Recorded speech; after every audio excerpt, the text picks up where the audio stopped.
Bună, dragilor! Episodul de astăzi se adresează tuturor celor care vor să facă o schimbare pentru un viitor mai bun, dar încă nu au o direcție în acest sens. Vă voi descrie cât mai scurt și la obiect posibil ceea ce am descoperit eu și ce m-a determinat să iau o decizie să fac primii pași spre schimbare.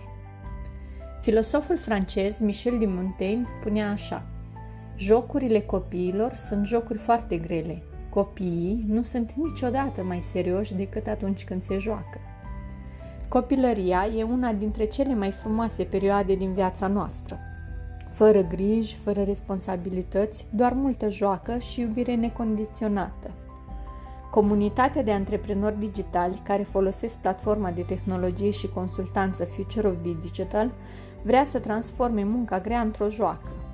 Această comunitate mi-a atras atenția deoarece nu este bazată doar pe automatizări, deși le folosește pentru a ușura activitatea desfășurată și a transforma provocările într-o joacă.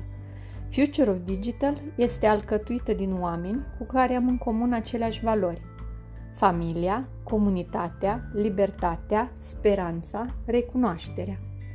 Toate astea într-un mod profesionist, prin cursurile pentru dezvoltare personală, seminarii, întâlniri online pe Zoom sau Boom, dar și prin joacă, prin excursii, traininguri în zone exotice și dezvoltarea unei afaceri prin intermediul unui smartphone sau a unui altui gadget. Dar să le luăm pe rând. Principala valoare a Future of Digital este familia. Tocmai de aceea, membrii comunității formează o familie numeroasă, în continuă creștere. Iar în afară de întâlnirile pentru prezentarea conceptului sau întâlnirile cu liderii, avem și întâlniri de familie unde socializăm, facem planuri, ne sfătuim, aducând băutura preferată, vorba aia, la un pahar de vorbă. Plus de asta, foarte mulți dintre membrii care s-au alăturat Future of Digital cu ani în urmă au transformat oportunitatea oferită de această comunitate într-o afacere profitabilă și trăiesc doar din asta împreună cu familia. Ce poate fi mai liniștitor decât să-ți petreci timpul în familie, să locuiești lângă o plajă, într-o destinație călduroasă și să ai un job online pe care să-l faci de pe telefon? Sună tentant, nu-i așa? Nu e un vis, chiar e realitate. Iar eu am avut ocazia să cunosc câteva exemple în această direcție prin intermediul Future of Digital.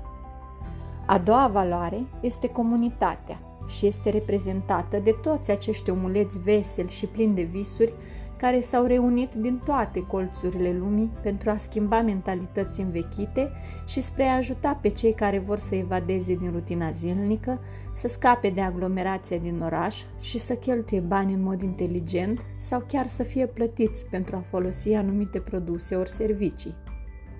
A treia valoare, libertatea, unul dintre subiectele mele preferate.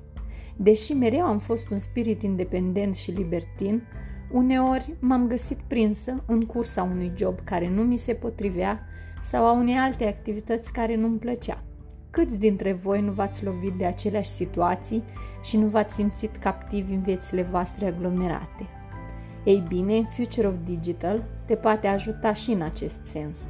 Ai libertate totală și poți alege din numeroase platforme pe care să te axezi pentru a obține surse noi de venit. Iar în timp, îți poți transforma cheltuielile în venituri pasive și predictibile. Desigur că nu vei obține sume incredibile fără niciun efort, doar că aici poți avea programul în funcție de timpul tău liber și poți activa de oriunde, chiar și de pe telefon, când vrei tu și cât vrei tu. Rezultatele depind doar de tine, fără target, fără stres. A patra valoare, speranța. După cum am menționat anterior, toți cei din comunitatea Future of Digital au multe visuri și planuri mărețe. Fiecare dintre noi speră la un viitor mai bun, iar la un moment dat sperăm că vom putea să le transmitem și celor dragi soluțiile găsite.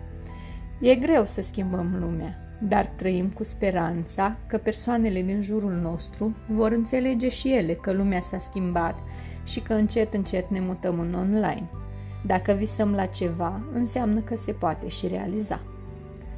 A cincea valoare este recunoașterea. Cu toții știm ce înseamnă să muncim pe brânci, iar la final să nu obținem niciun profit sau nici măcar recunoștință. În Future of Digital, orice mic pas pe care îl facem spre succes este recunoscut și suntem apreciați și felicitați pentru rezultatele obținute și încurajați să progresăm. Ca și concluzie, cum ne poate ajuta această comunitate? În numeroase moduri. În primul rând, Future of Digital este ca o familie. Găsim aici susținere, respect, sprijin și soluții. În al doilea rând, ne putem dezvolta personal prin cursurile puse la dispoziția noastră online, la care avem acces pe toată durata înscrierii în comunitate, la care putem reveni oricând și în viitor vom putea beneficia de noutățile care se vor implementa. Sunt și înregistrări cu aceste cursuri, în caz că pierdem vreunul și vrem să-l recuperăm ulterior.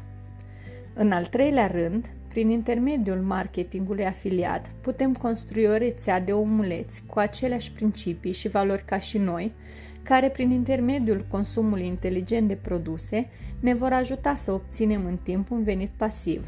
Iar cea mai tare parte e că aici sunt toate pentru toți.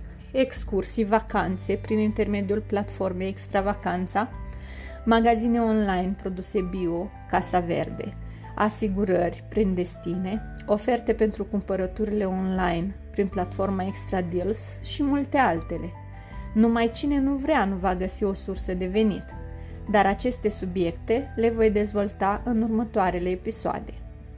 Aș vrea să știu care sunt valorile fundamentale pentru voi, ce anume credeți că v-ar încuraja să evoluați și să faceți pași spre schimbare, spre o viață mai bună. Ce părere aveți despre faptul că în viitorul apropiat tehnologia ne va ajuta și va prelua multe din sarcinile noastre de acum? Mi-ar plăcea să interacționăm, să dezvoltăm aceste idei și să aflu și părerea voastră referitor la subiectele pe care le dezvolt în podcasturi. Spre final, vă dau un sfat. Îndrăzniți să faceți pași spre schimbare înaintea celorlalți, pentru că vor veni vremuri când vom fi nevoiți să ne descurcăm în mediul online și probabil va trebui să o facem singuri. Acum avem parte de ajutor și specializat. Avem o școală la dispoziție și cu cât învățăm mai repede, cu atât vom progresa mai mult. Și nu ezitați să-mi scrieți părerile voastre sau dacă mai aveți întrebări. În speranța că am reușit să vă mai clarific unele aspecte referitoare la noua mea activitate și că v-am captat atenția, închei episodul de astăzi. Keep in touch! Toate cele bune! Vă pup și vă îmbrățișez cu drag!